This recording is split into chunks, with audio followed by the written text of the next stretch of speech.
Welcome back to Newsday. Thank you so much for staying with us. Now, the presidential candidate of All Progressives Congress, Bola Tinubu, on Wednesday said he would tackle head-on the problem of corruption if elected president at next month's poll. Tinubu stated this in Abuja during a consultative forum with the Federation of Construction Industry in Nigeria. Now, while aiming to eliminate corruption from the Nigerian system, he assured that the government would make conscious efforts to adopt strategies that would attract rather than scare away investors. The former governor of Lagos State also stressed the need for a construction bank which could guarantee long-term loans for players in the industry. Well, Arise News analyst Kayode Otitoju joins us now to discuss the possibility of corruption eradication under a renewed APC leadership 2023. Good afternoon, sir, and welcome to the program. Good afternoon. Now, of course, we know the current administration came in under very similar promises, very similar commitments, which is to eradicate corruption. However, since 2019, of course, we've seen Nigeria continue to slip in the global rankings for the corruption index. Now, can the same party with a new face achieve what seems to be the almost impossible task of eradicating corruption in Nigeria? Yeah, thank you. I think he made Tinubu, the presidential candidate of APC, made this, when he was meeting with the construction and development interest group, and which means part of his campaign is trying to meet interest group, various interest group. He has met labor, he has met, people in business, and this is now people in construction industry. And so he's trying to tell them that I know from my experience that corruption, the real high-level corruption, takes place in construction industry. That's where you see padding of contracts or negotiating big contract like construction of bridges, roads, airport, and wherever. And these are the people that handle such. And if corruption could be eliminated at that level, then we will have achieved, a significant level of corruption eradication. And we use that opportunity to tell them that, well, I know your problem. Your problem is having access to funds, long-term funding in terms of bonds, or mortgage, and whatever. And that I will, if I win, that I will, make sure that, your problem is looked into and solved amicably in order for the country to, achieve its first class place in Africa, or something like that. So really, when you look at construction industry, they are the people that influence the financial industry and whatever, because most of the money is either you consume or you invest. And when you invest, government always think that actually what can generate development is infrastructural development. Because of that, they always make sure that they spend considerable level of their money, both the one they have and the one they borrow, on infrastructure.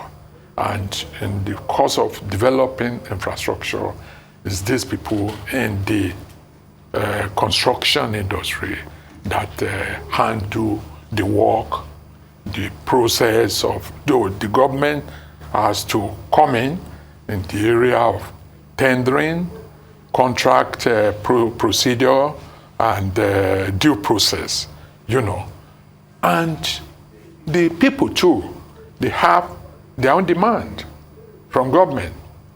Okay, yes, you give us this job at 10 naira. Okay, it's a job that we will have done at 8 naira. But because it's padded by 2 naira, And this 2 naira is difficult for us to tell our owners, okay? The owner of the business, the real investor, that pardon takes almost 20% of the contract. So some of them tell them they can't do the contract. They go to another country or whatever, okay? So the Tinubu administration has promised that it will look into all this to see that corruption is eliminated in the construction industry.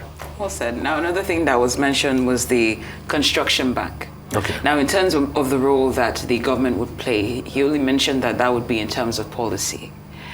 I'm wondering what other factors need to be considered in order to make sure that this construction bank would actually be implemented smoothly. Yeah, what he was trying to say is that when it comes to infrastructure development and the type of funding, it's different from loans from, money market are banks. Okay, so the what do you call it now? The financial institution will be looking to as to really develop the capital market. And the capital market is where you can, seek for funding in form of bonds, in form of even pension money. At times some of this pension money are locked up for upward of 20 years. Okay, and when it's now given to pension fund managers, they handle it anyhow.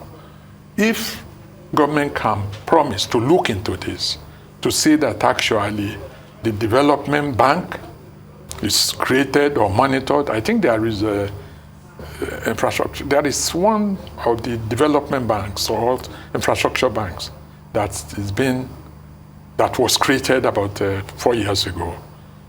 So all this will be funded, and they will look into the process of giving the facilities, to companies that will handle it in such a way that the money will be diverted either to construction of roads, bridges, and whatever, or mortgage for housing.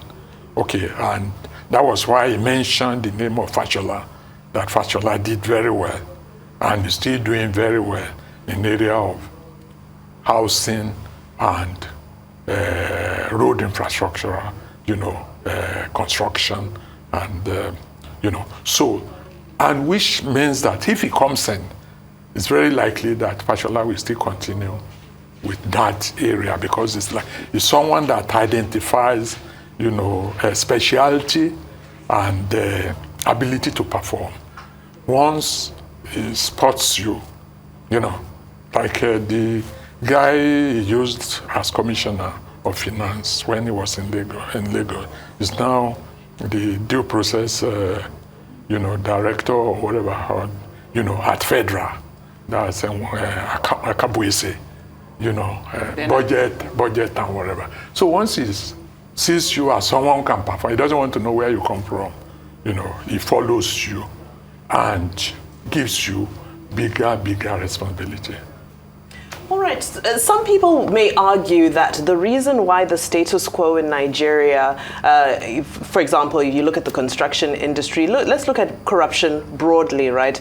People argue that the status quo remains because it's profitable to so many people. In his talk, he mentioned, being careful so as to not scare investors away. Now, we know that a significant number of investors who are investing in the Nigerian market are doing so because there's great opportunities for arbitrage.